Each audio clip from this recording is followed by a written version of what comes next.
وَنَسْتَعِينُهُ، اور اس رب سے مدد مانگتے ہیں۔ مدد، کچھ لوگ جو ہے نا اس مدد کی عجیب تعریفی کرتے ہیں کہ بھائی ایک بندے کے پاس ہے تو آپ اس سے پیسے ہے تو آپ کو پیسوں کی ضرورت ہے، ایک بندے کے پاس گاڑی ہے، ایک بندے کے پاس سائیکل ہے، موٹر سائیکل ہے، آپ نے اسے موٹر سائیکل طلب کیا، تو پھر یہ بھی مدد ہے، یہ بھی شرک میں آتا ہے۔ اگر یہ شرک میں نہیں تو پھر غیر اللہ سے مدد مانگنا وہ کیسے شرک ہے؟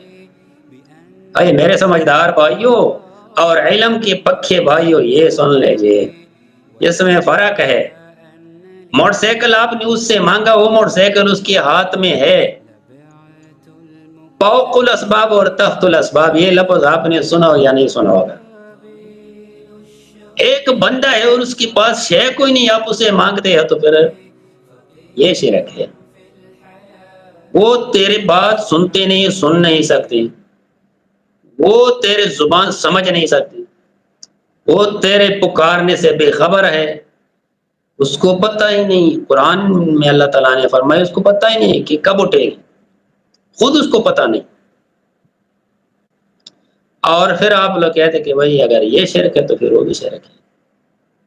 بھائی سائیکل والا یا موٹر سائیکل والا تو تیرے پاس کھڑا ہے، تیرے آواز اس نے سن لیا، وہ اس کے ہاتھ میں ہے، لیکن اس کے ہاتھ میں تو یہ نہیں کہ اب اگر آپ اسے چاہے کہ بھائی مجھے جہاز دے دے اور اس کے پاس جہاز بھی نہ ہو، یا وہ اتنی دور کہ وہ تیرا آواز سن نہ سکے،